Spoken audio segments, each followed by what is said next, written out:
상클 라이프 시간입니다. 매주 월요일엔 최고의 교육 전문가를 상암동으로 초대합니다. 자, 먼저 오늘의 주제부터 만나보시죠.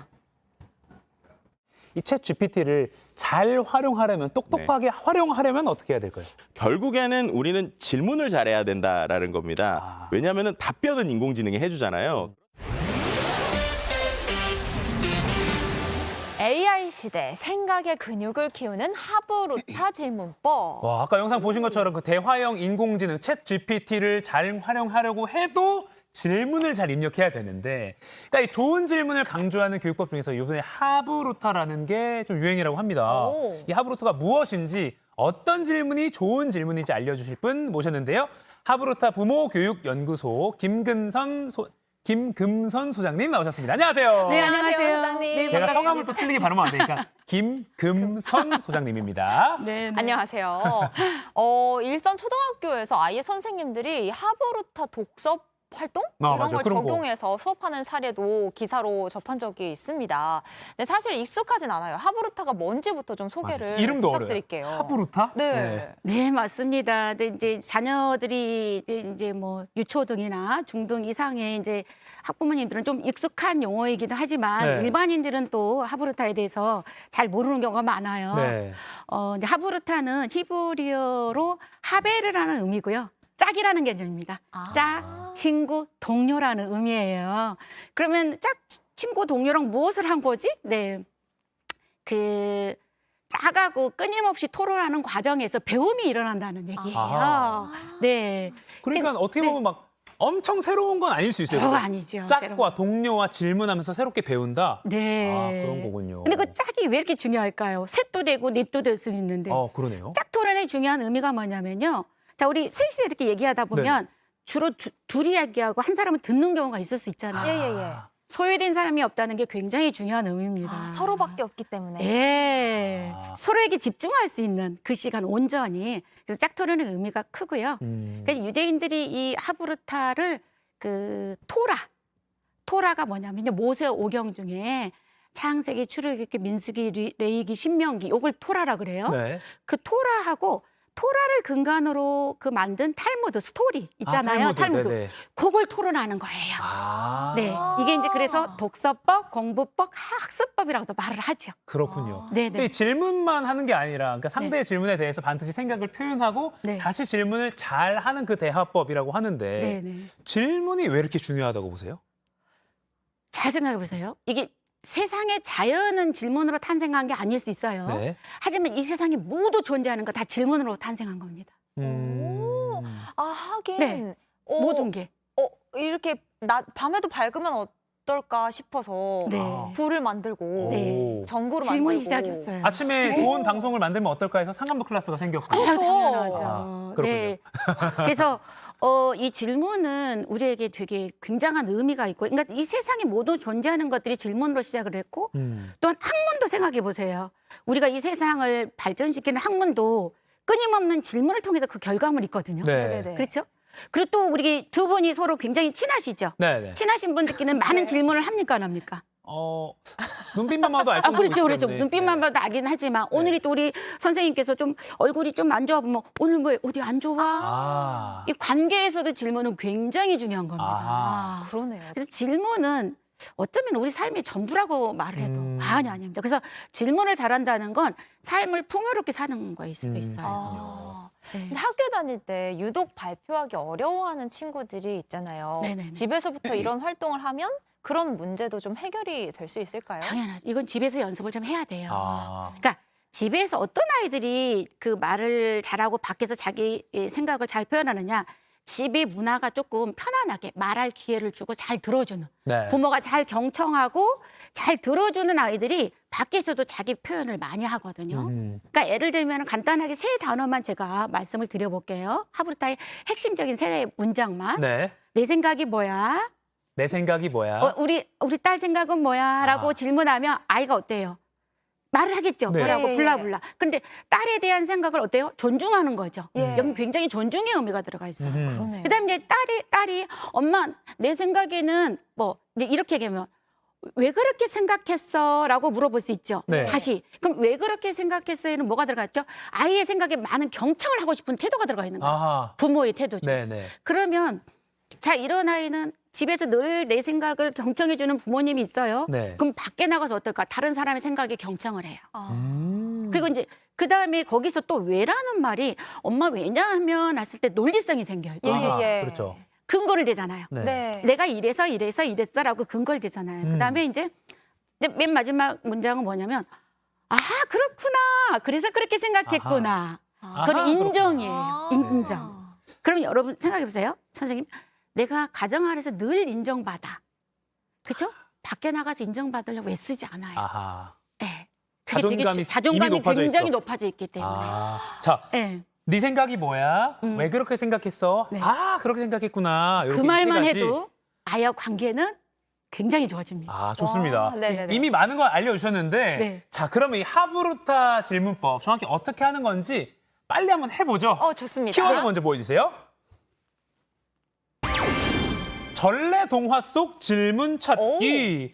이게 하브루타 하면 아까 유대인이라고 했으니까 뭐 탈무드 탈무드, 동화 네. 쓸 것 같긴 한데, 아니, 좀 어려울 수 있거든요. 그러니까 전래 동화라도 할 수 있다고요? 제가 한 10년 넘게 이 하브루타 교육을 하면서 네네.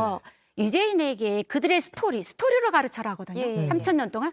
그러면 유대인에게 탈무드가 있다면 우리한테는 전래동화가 있네? 그렇죠. 네. 우리 정서에 맞는. 테이 동화. 당연하죠. 네. 그래서 이걸 가지고 오랫동안 했는데 우리 애들의 생각과 부모님들 생각 굉장히 변화. 이 한 편의 이야기로 우리 삶이 다 들어가 있습니다. 그래서 우리가 여기서 많은 생각의 전환, 관점의 다양화 이런 것들을 그러면서 뭐가 일어나면 나라면. 아, 이 나라면이 메타인지가 가장 높아지는 순간이에요. 어떻게 했을까? 나를 들여다보는 순간이. 예. 왜냐하면 메타인지라는 게 나를 정확하게 파악하는 과정이잖아요. 예. 근데 이 질문 중에 나라면이 굉장히 적용 질문이 나를 들여다보는 시간이에요. 온전히. 그러면서 나를 또 객관적으로 떼어놓고 생각해보고. 근데 아. 어디서? 스토리 안에서. 자기 객관화가 이루어지는 그렇죠. 자기 객관화가 이루어지는 거죠. 자, 그럼 선생님 어떤 네. 동화 하나로 한번 직접 해보죠. 그럼 네네네. 좋죠. 네네. 네. 어떤 걸로 할까요? 저희가 좀 많이 썼던 우리 가장 많이 하는 거 선녀나무꾼 아세요? 네, 좋습니다. 압니다. 너무 잘하죠. 네. 그래도 요즘은 버전이 좀 달라진 거 아시나요? 몰랐어요. 옛날에는 행복하게 살았다잖아요. 네네네. 네, 요즘은 어떻게 되냐면 선녀가 내려보는 천마 타고 내려온 그 나무꾼이 엄마를 만날 때 선녀는 분명히 얘기했습니다. 천마에서 내려오면 안 돼. 네.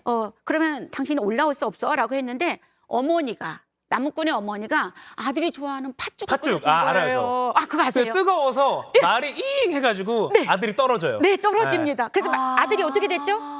그다음 모르겠네. 닭이 됐습니다. 달기 됐어요? 닭이 돼서 됐어요? 지붕에 올라가서 매일매일 어떻게 하늘에 있는 자녀하고 선녀를 위해서 생각합니다. 외칩니다. 보고 싶다고 꼭이요 목을 놓아 외칩니다. 너무 슬픈 슬프죠? 그래도 가혁 씨는 아이가 있어가지고 네. 알고 있네요. 슬프네요. 네, 슬프죠. 근데 이 이야기를 가지고 우리가 잠깐 얘기 나눠볼까요? 네네. 우리 두 분 어떤 질문 하나씩 하실 수 있을까요? 이 이야기로요. 네네. 왜 하필 닭이 됐을까요? 왜 하필 닭이 됐을까요? 왜냐면 제가 닭띠거든요. 닭 뛰세요? 그래서 왜 하필 슬픈 닭이 왜 된 닭이 될까? 걸까? 우리 그 얘기 잠깐 나눠볼까요? 네. 닭이 머리가 클까요? 작을까요? 작죠. 그래서 우리 옛날부터 머리가 조금 머리를 안 쓴다 그러면 뭐라고 말했죠? 머리가 좀- 닭머리라고. 닭머리. 닭머리. 네. 근데 이제 그런 것들이 어떤 문화적인 거, 아. 이런 선입견적인 것들이 그렇게 녹아져 들어가고 있고요. 그러니까 나무꾼이 머리가 좋지 않다는 걸 암시하는 거죠. 아하. 네. 저는 또 질문하고 싶은 게 네네.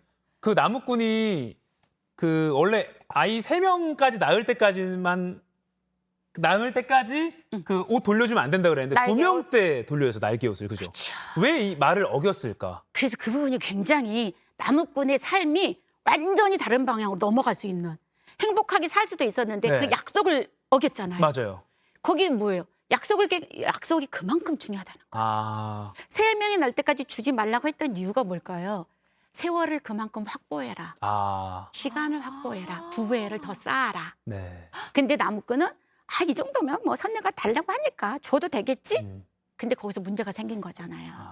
그래서 생명을 날개 옷 날 타고 동안의 시간. 그 올라가 날개 버렸죠. 타고 잽싸게 올라가 버린 네. 거예요. 저는 그 생각했는데 네. 선녀가 둘 데리고 올라갔잖아요. 근데 셋이 되면은 이렇게 양팔을 안으면 다른 팔을 안을 수가 없어서. 그런 아닐 물리적인 때도, 아닐 상황. 네, 물리적인. 그렇게 생각할 수도 있어요. 왜냐하면 다양한 관점으로 생각해 봐도 되니까. 아기띠. 네. 네. 그러니까 이게 지금 예를 들어 선생님과 학생 또는 학생들끼리 또는 엄마와 부모님들끼리. 자녀가 이렇게 지금 역할을 해서 질문을 하고 답을 그렇지. 해주고 하는 거군요. 네. 제가 이제 학생들하고 했을 때 네네. 중1짜리가 무슨 얘기를 했냐면 나무꾼의 태도가 되게 문제가 있네요. 뭐가 문제가 있지? 왜 나무꾼은 자기 생각이 없을까요? 왜 그 사슴이 시키는 대로만 하는 삶을 살았을까요? 그래서 결과가 나빠졌잖아요. 그걸 중1 학생이 중1짜리가 얘기했어요. 훔치는 걸 시켰는데 왜 따라했을까요? 그건 잘못된 거. 이제 저는요, 친구들이 나쁜 행동을 시키면 절대 따라하지 않을 거예요. 요걸 얘기를 했고요. 아하. 근데 부모님들은 어떤 얘기를 하냐면 아까 말씀하셨잖아요. 팥죽. 네. 팥죽의 의미가 우리가 그 엄마가 나무꾼한테 해주는 게 뭐가요? 아들이 멀리 떠나는 걸 아쉬워해서 팥죽을 끓여줄 수도 있어요. 아들이 네. 좋아하니까. 근데 그 팥죽이 결국은 아들을 닭이 되게 만들었잖아요. 네. 네. 우리가 매일매일 우리 자녀들한테 난 널 사랑해. 그러니까 엄마가 시키는 대로 해. 내가 너한테 좋은 걸 시키는 거야. 그러니까 따라하라고. 이것들이 엄마는 좋은 입장인데 뭐예요? 아이 입장에서는 힘들고 버겁고 상처고 갈등일 수도 있잖아요. 네. 그렇죠? 그래서 저는 이렇게 질문합니다. 오늘 우리 부모님들 매일 오늘 내가 한 것 중에서 내 아이에게 팥죽은 들어있지 않을까? 우와. 이렇게 또 질문. 그렇게도 생각할 수 있군요. 그러니까 사실 어떻게 보면 정답이 정해진 게 아니라 계속 그냥 어떤 질문이든 그럼요. 좀 뭐 어떻게 보면 어른이 생각하기에는 좀 어리석은 질문일 수 있지만 귀여운 질문으로 받아줘서 네. 답변을 성의 있게 해주고 이런 것도 중요하겠네요. 그럼요. 근데 어른이 듣기에 조금 뭐랄까 왜 이런 질문을 해? 안 좋은 질문으로 들리는 질문도 있을 수 있잖아요. 그럴 때는 어떻게 반응을 근데 해줘야 그건 돼요? 어른의 기준이에요. 아하. 우리가 애들한테 굉장히 애들이 문제가 되는 게 어른이 기준이 돼서 늘 생각하기 때문에 아이 생각이 잘못됐다 판단하는 거예요. 근데 아이가 기준이 돼서는 이 세상의 모든 것이 질문이어야 돼요. 우와. 호기심이 대상이 되어야 돼요. 절대적으로. 그래서 질문에 나쁜 질문은 없어요. 명언. 하지만 수준이 있고 없고는 있습니다. 근데 어렸을 때는 모든 질문을 좋다고 해줘야 돼요. 어른들은 수준이 좀 있고 없고는 질문이 있습니다. 예. 와, 방금 나쁜 질문은 절대 없다. 없다. 수준의 차이만 있을 네. 뿐이다라고 네. 말씀해 주셨는데 근데 사실 좀 수준이 높은 질문, 좀 고차원의 질문이 그냥 나오는 건 아니잖아요. 맞아요. 네. 그런 질문까지 끌어내려면 어떻게 하면 좋을까요? 그거는 이제 아이들한테 한순간에 되는 건 아니에요. 예. 그 질문이 체화되기까지는 집안에서 그 약간 문화가 좀 자유로운 문화. 어떤 얘기도 말해도 격려하고 응원하고 지지하는. 그러니까 생각에 너무 판단을 넣으면 안 돼요. 그 생각이 너 잘못된 생각이야. 그 생각은 옳은 생각이 아니야. 그 질문은 나쁜 질문이야. 이런 판단이 들어가지 않으면 아이들은 질문을 배워간다고 생각해요. 그 질문을 통해서 배워가는 건데 우리가 그걸 차단하는 거죠. 재판하는 거죠. 그거 나쁜 질문이야. 그러니까 질문 딱 그렇지 들었을 때 네. 딱 기준을 버려야겠네요. 그죠? 그럼요. 어른의 기준을. 기준은 없어요. 자, 마지막으로 짧게 제가 하나 여쭈면 네. 아까 전래동화를 이제 예를 들으셨는데 네. 뭐 중학생, 고등학생, 좀 청소년기에는 네. 예를 들어 뭐 신문 기사나 뉴스 기사로 이렇게 좀 하브루타 질문법을 해볼 수 있겠나요? 그럼요. 얼마든지 이제 초등학교 고학년 정도 되면 전래동화 가지고 해도 되나? 약간 이런 아이들의 선입견이 있어요. 근데 맞아요. 우리 삶이 다 들어가 있음에도 불구하고 그러면 신문 같은 거, 세상 뭐 방송 같은 거, 우리 이게 상암동 클래스에 나온 어떤 기사 가지고도 그렇죠. 얼마든지 대화를 나누는 게 그게 되게 중요한 거죠. 좀 폭을 넓게 생각. 텍스트가 아니고 세상에 돌아가는 모든 정보들 가지고도 대화를 나누는 게 그게 하브루타입니다. 좋습니다. 하브루타 대화법 조금 익숙해지나 싶은데 벌써 마칠 시간이 됐습니다. 그래서 오늘 월요일 본방송 마치고 곧바로 유튜브 상클 2교시 이어지는 날이죠. 네, 생활 속에서 이 하브루타 질문법, 대화법을 어떻게 활용할 수 있을지 조금 더 이야기 나눠보겠습니다. 예. 자, 그럼 JTBC 뉴스 유튜브 계정 상클 2교시에서 잠시 후 뵙겠습니다. 지금까지 하브루타 부모교육연구소 김금선 소장님과 함께했습니다. 잠시만 기다려주세요. 고맙습니다. 감사합니다.